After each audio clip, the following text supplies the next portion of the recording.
안녕하세요. 저는 정형외과 전문의 박영욱입니다. 오늘 저는 무지외반증에 대한 오해와 진실이라는 주제로 이야기를 해보려 합니다. 발가락이 휘어지는 증상, 무지외반증. 무지외반증은 발볼이 좁고 굽이 높은 신발을 신을 때도 발생하지만 평발이나 과도하게 유연한 발에서도 발생한다. 무지외반증이 심하면 두 번째 발가락이 엄지발가락과 겹쳐 신체 균형이 무너지고 그로 인해 고관절과 척추질환 합병증까지 발생할 수 있다고 하는데, 여름철 밑창이 얇고 딱딱한 샌들이나 발가락 사이로 신발을 지탱하는 조리 샌들을 착용하는 7, 8월에 무지외반증 환자가 증가한다. 무지외반증은 왜 발생하고 치료법과 예방법은 무엇인지 자세히 알아보자. 네, 그러면 무지외반증이란 무엇일까? 네, 무지라는 거는 엄지발가락을 무지라고 합니다. 외반증, 무지가 외반, 바깥쪽으로 돌아갔다는 뜻이죠. 엄지발가락이 바깥쪽으로 돌아가는 대신에 엄지발가락 관절은 안쪽으로 튀어나오게 됩니다. 그런데 튀어나온 그 관절이 신발에 자꾸 반복적으로 쓸리게 되면서 염증이 생기는 거죠. 그래서 빨갛게 되고 붓고 아프고 그래서 종국에 가서는 신발 신기가 조금 어려운 지경에 이르게 되는 경우들도 있습니다. 그래서 통증이 심해서 신발 신기가 좀 어렵고 걸음걸이가 좀 어렵다 보니까 다른 부위, 안 아프게 걸으려고 하다가 다른 근육들이 일을 하게 되고, 그래서 결국은 뭐 무릎이 아프다, 아니면은 허리가 아프다, 골반이 아프다, 이런 다른 부위의 통증까지 생기는 경우들도 있습니다. 엄지발가락 관절은 이 뼈하고 뼈, 발가락 뼈하고 중족골 두 개만 있는 게 아니고, 이 발가락 관절을 잡고 있는 여러 가지 힘줄과 종자골이 있습니다. 그 힘줄과 종자골이 이렇게 쫙 퍼져 있어서 관절을 잘 잡고 모양을 잘 잡고 있는 그런 균형을, 밸런스를 유지해주는 중요한 역할을 합니다. 그런데 이 엄지발가락이 자꾸 바깥쪽으로 치우치다 보면 이 내측에 있는 관절랑, 안쪽에 있는 관절랑이 점점 얇아지게 되고, 얇아지면서 그 주변에 있던 힘줄과 종자골들이 바깥쪽으로 이렇게 몰리게 됩니다. 그래서 바깥쪽으로 이렇게 몰려도 이 임계점을 지나지 않으면 다시 돌아오고, 신발을 벗으면 다시 돌아오고 하는데, 어떤 임계점을 지나면 그 힘줄이 다시 돌아오지 않게 되는 그런 임계점이 있습니다. 그래서 임계점을 지나면 무지외반증이 점점 진행이 되는 거죠. 이 신발을 신지 않아도 이렇게 바깥쪽으로 몰려있던 힘줄이 안쪽으로 돌아가지 않기 때문에 그 예쁜 신발을 신지 않아도 점점 시간이 갈수록 무지외반 변형이 진행을 하게 됩니다. 근데 엄지발가락이 바깥쪽으로 돌아가면서 두 번째, 세 번째 발가락들을 좀 밀게 됩니다. 그래서 두 번째, 세 번째 발가락에도 병이 나게 되는 그런 경우들도 있어요. 1, 2, 3, 4, 5 발가락을 보면 1번 발가락, 엄지발가락이 가장 많은 일을 하고 가장 큰 형입니다. 얘가 가장 많은 일을 하게 되는데, 얘가 일을 잘 못하게 되니까 이렇게 밀려 내려가면서 두 번째, 세 번째 발가락, 동생들이 일을 하게 돼서 발가락이 눌리고 발가락이 변형이 되고, 어떤 경우에는 발가락이 이렇게 올라타는 그런 경우들도 생깁니다. 그러면서 두 번째, 세 번째 발가락 관절에도 병이 나지만 발가락 사이에 있는 신경을 눌러서 지간신경종이라는 게 생기는 경우들도 있어요. 지간신경종이라는 거는 신경종이라고 해서 신경에 종양이 생긴 게 아니고, 신경이 뼈에 자꾸 자극을 받아서, 뼈가 자꾸 좁혀지니까 뼈에 자꾸 자극을 받아서 신경이 좀 커졌다, 신경에 굳은 살이 생겼다, 그래서 굳은 살이 주위에 생겨서, 자극에 의해서 굳은 살이 생겨서 굳은 살이 자꾸 신경을 누르게 되는 거죠. 그래서 압박성 신경병증이라는 병이 생깁니다. 신경이 압박을 받으면 감각이 이상해지고 저림감이 생기고 시리고 저리고 화끈거리고 그런 감각이 발가락에 발생을 하고, 이 종양이 점점 커지면서 걸음걸이 할 때 디디고 다닐 때 발뼈에 밟혀서 갑자기 통증이 심해지게 되는 그런 증상도 발생을 합니다. 이게 지간신경종인데 이 지간신경종도 무지해반증인 변형이 진행하면서 무지해반증이 합병증으로 생기는 그런 경우다라고 할 수 있겠습니다. 게다가 이 엄지발가락이 일을 많이 못하고 두 번째, 세 번째 약한 부위에 일을 많이 하다 보니까 이 피부에도 좀 변화가 생겨서 굳은 살이 생깁니다. 그래서 발가락 뼈가 완전히 이 탈구가 된 경우에는 굳은 살이 너무 심해서 걷지 못하게 되는 경우가 있고, 이런 것 때문에 이거 해결하려고 수술하는 그런 경우들도 종종 있습니다. 얼마나 흔하냐? 무지해반증은 아주 흔합니다. 일반인의 한 3%에서 17%까지 얘기를 하고 50대 이상이 되면 한 30%까지 올라가게 되는 아주 흔한 병입니다. 나이가 들면 들수록 점점점 증가되는데, 그리고 남성보다 여성이 더 많습니다. 여성은 한 30% 정도 되고 남성은 한 13% 정도 됩니다. 여성에서 나이가 들면 또 폐경이 되면은 근골격계 증상들이 다른 부위들도 많이 심해지는데, 폐경이 되면서 증상이 확 심해져서 50대에 증상이 많이 심해져서 수술을 받게 되는 그런 경우들도 있습니다. 하지만 여성에서만 생기는 건 아니고요. 남성에서도 꽤 발생을 합니다. 주로 좀 불편한 구두를 신고 일하시는 분들, 주로 제복 입으시는 분들, 군인분들, 경찰분들, 승무원분들, 이런 분들에서 많이 발생을 하고, 특히 또 서여서 일하시는 분들에서 많이 발생을 하겠습니다. 원인으로는 뭐 선천적인 원인, 후천적인 원인 이렇게 얘기들을 하기도 하고, 내재적인 원인, 외재적 원인 이렇게 얘기도 합니다. 그래서 선천적인 원인 중에서는 가족력이 가장 크다고 하겠습니다. 중족골 내전증이라고 발가락 전체가 이렇게 안쪽으로 돌아가는 그런 경우들도 있고, 중족골 머리 모양이 약간 바깥쪽으로 돌아가는 그런 경우들도 있습니다. 그리고 좀 흔한 원인으로는 평발 있으신 분들은 평발이 안쪽으로 발이 이렇게 쓸리는 병이기 때문에 이렇게 쓸리면서 발가락이 압력을 많이 받게 되는, 그래서 무지해반 변형이 조금 더 심해지는 그런 쪽으로 작용을 합니다.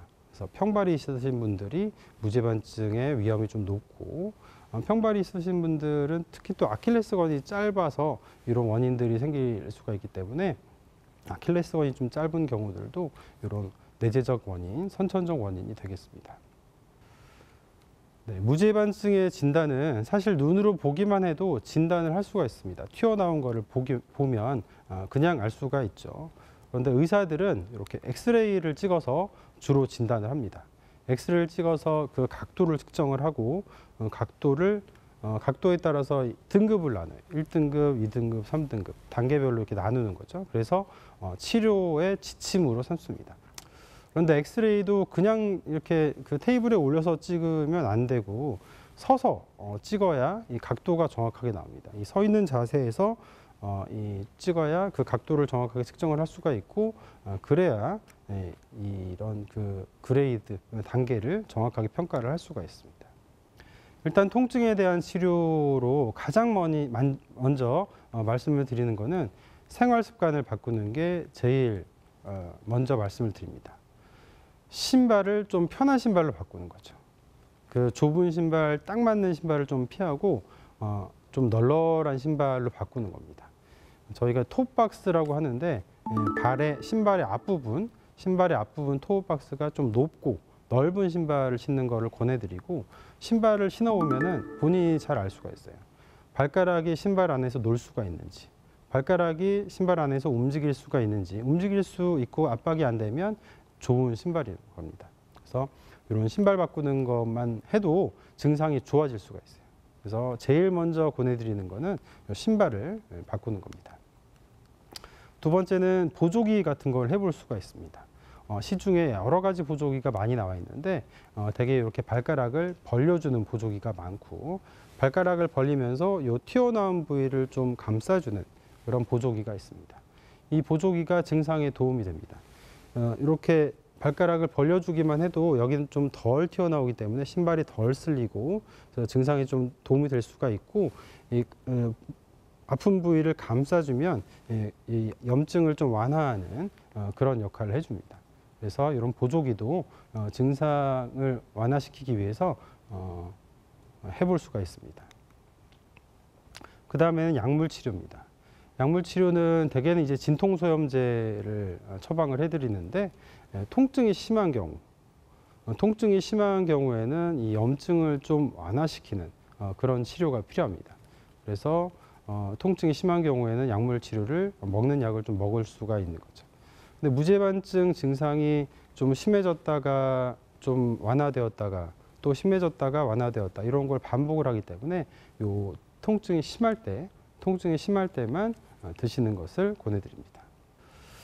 다음으로는 평발이 있는 경우, 발의 모양이 좀 특별한 경우에는 그 발 모양을 교정을 해주면 엄지발가락이 좀 덜 쓸리겠죠. 그래서 평발이 있는 경우에는 이런 아치 서포터, 깔창 같은 거를 적용을 해볼 수가 있습니다.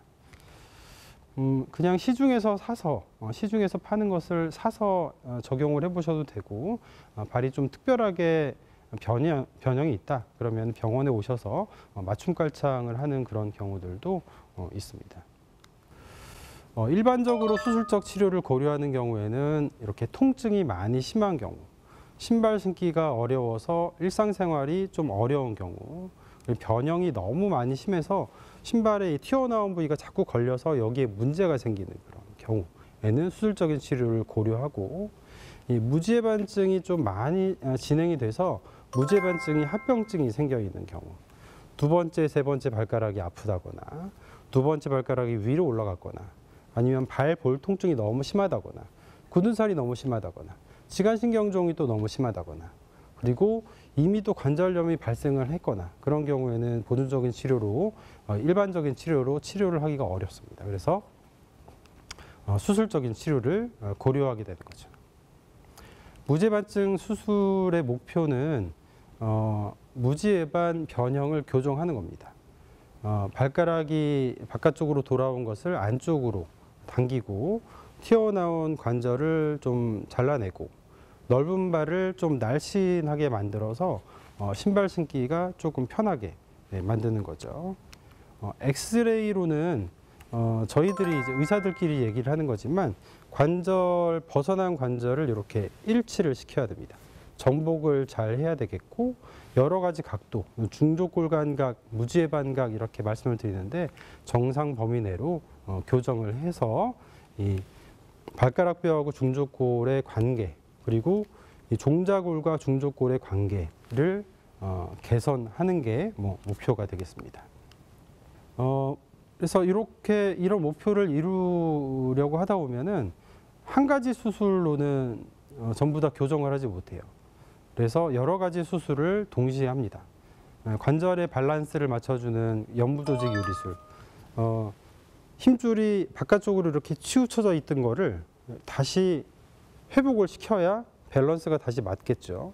그래서 일부 힘줄을 잘라줍니다. 그래서 이런 것을 연부조직 유리술이라고 해요. 그래서 연부조직 유리술을 따로 시행을 하고 튀어나온 뼈를 좀 깎아내고 그리고 뼈의 일부를 전기톱으로 좀 자릅니다.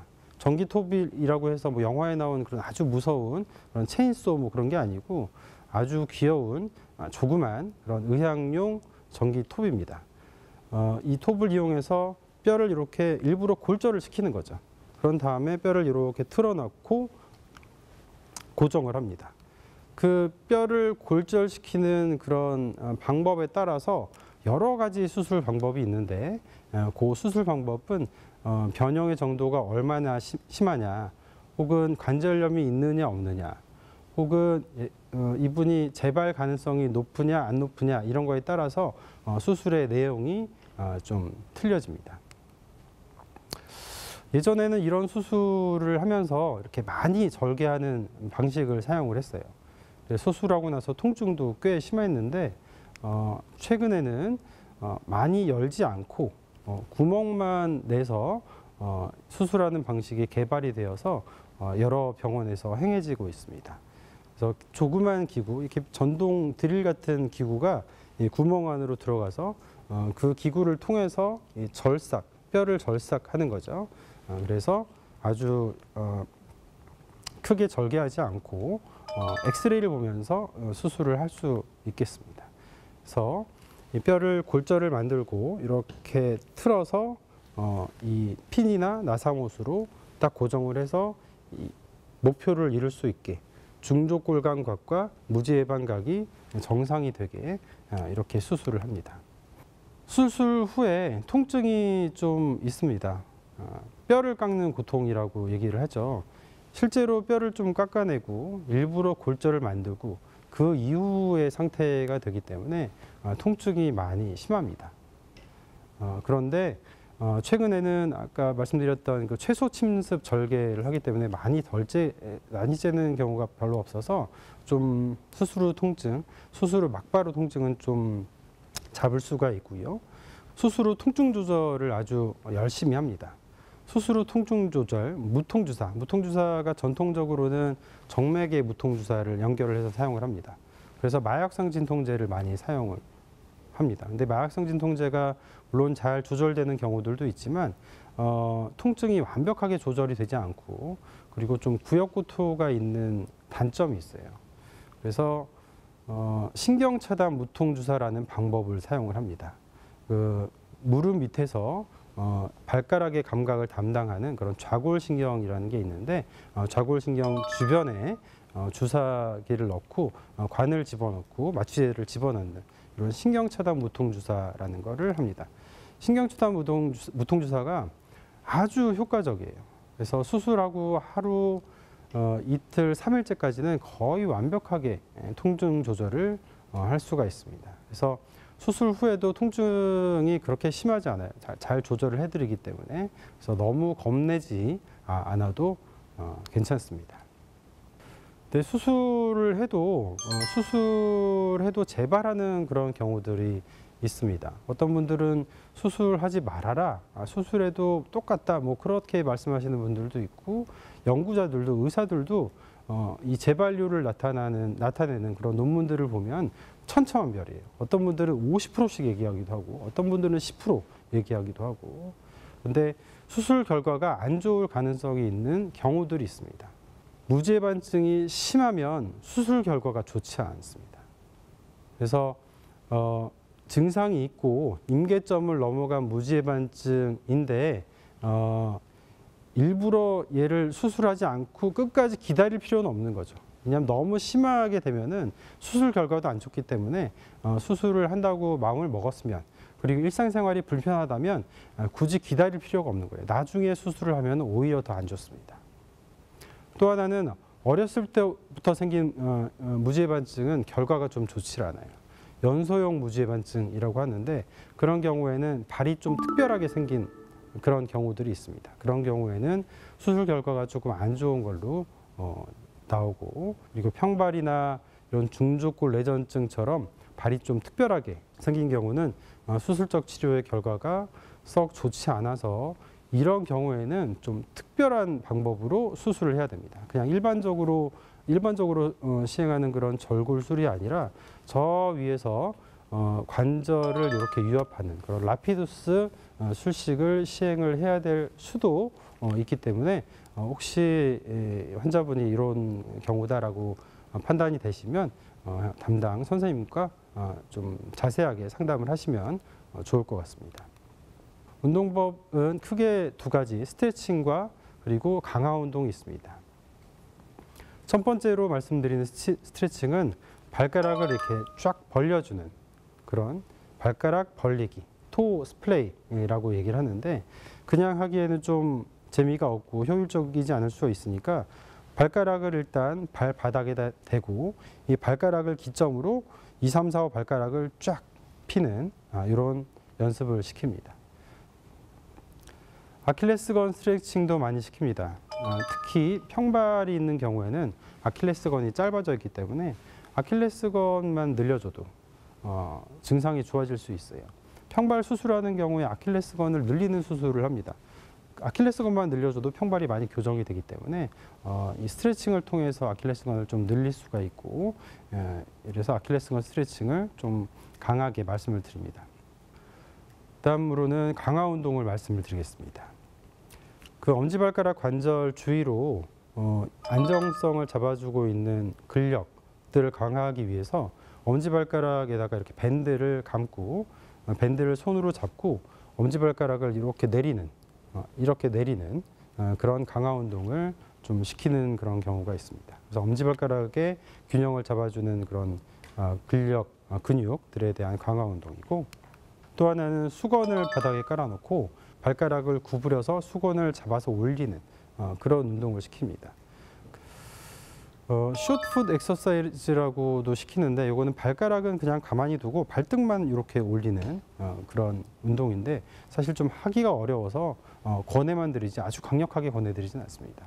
그 대신에 수건 잡아 들어 올리는 운동이 더 쉽고 더 편하니까 그런 운동을 하시는 게 더 좋을 것 같습니다.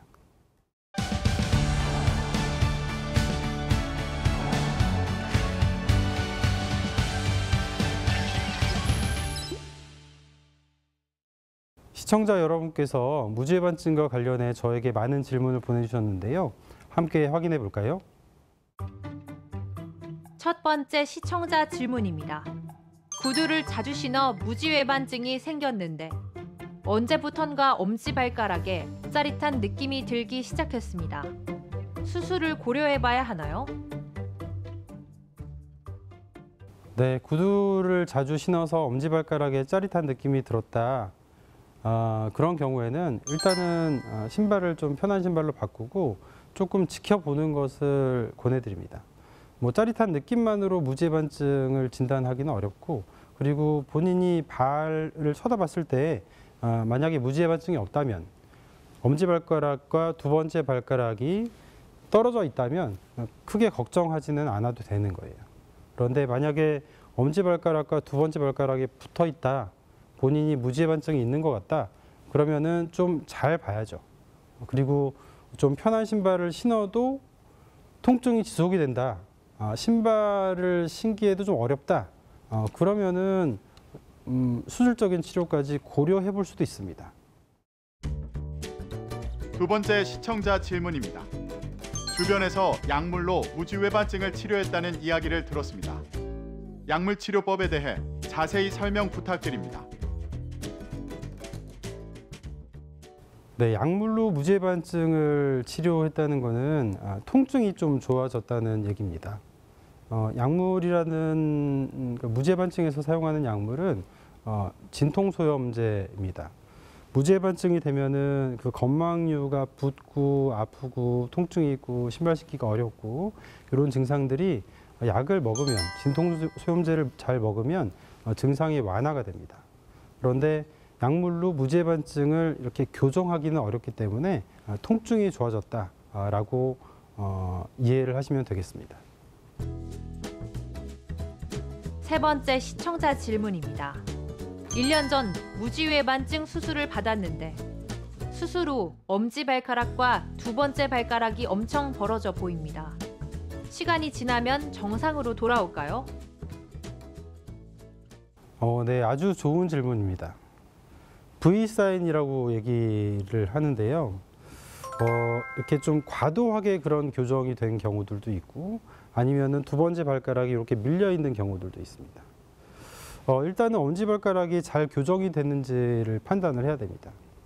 엄지발가락 무지외반증 수술을 받았는데도 불구하고 이 엄지발가락이 균형을 잃고 이렇게 안쪽으로 넘어가는 합병증이 생겨 있는 경우들도 있습니다. 무지내반증이라고 하는데, 만약에 무지내반증이 생겼으면 요거는 따로 또 수술적인 치료를, 얘를 다시 또 반대 방향으로 돌리는 수술을 해야 되는 경우들도 있기 때문에 무지내반증인지 아닌지를 일단 판단을 해야 되겠고, 무지내반증 변형이 많이 심해서 그냥 교정을 잘 됐는데 벌어졌다, 그러면 조금 기다려 볼 수도 있어요.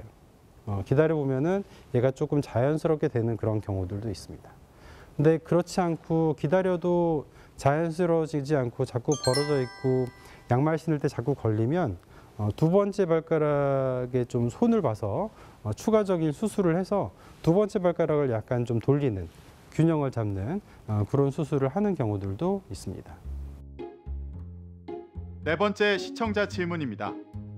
무지외반증이 생기고 나서 엄지발가락 발톱이 살 속으로 파고드는 내향성 발톱 질환이 발생했습니다. 무지외반증을 치료하면 내향성 발톱 질환도 나아질까요? 네, 무지외반증이 생기고 발톱이 이렇게 살 속으로 파고드는 병이 생기는 경우가 있어요. 왜냐하면은 발가락이 바깥쪽으로 돌아가는 것뿐만 아니라 발가락이 이렇게 회전 변형이 되기 때문에 신발 바닥에 자꾸 닿아서 쓸려서 이렇게 발톱 부위에도 좀 자극이 되는 그런 병이 생길 수가 있습니다. 무지외반증을 치료해서 이렇게 수술적으로 만약에 교정을 해서 발 모양이 이렇게 반대 방향으로 이렇게 돌아오면은 여기에 자극된 게 좀 적어지기 때문에 이런 내향성 발톱 질환도 좀 호전이 될 수가 있겠습니다. 발은 다른 큰 관절들에 비해 작습니다. 하지만 쉽게 병이 나지 않고 잘 버티는데 우리는 그런 발을 혹사시켜서 일부러 아프게 만드는 경우가 종종 있습니다. 발에 대한 작은 배려, 편안한 신발을 신는 일부터 시작해보면 어떨까요? 오늘 저의 이야기가 여러분들의 건강한 삶에 도움이 되었길 바랍니다. 감사합니다.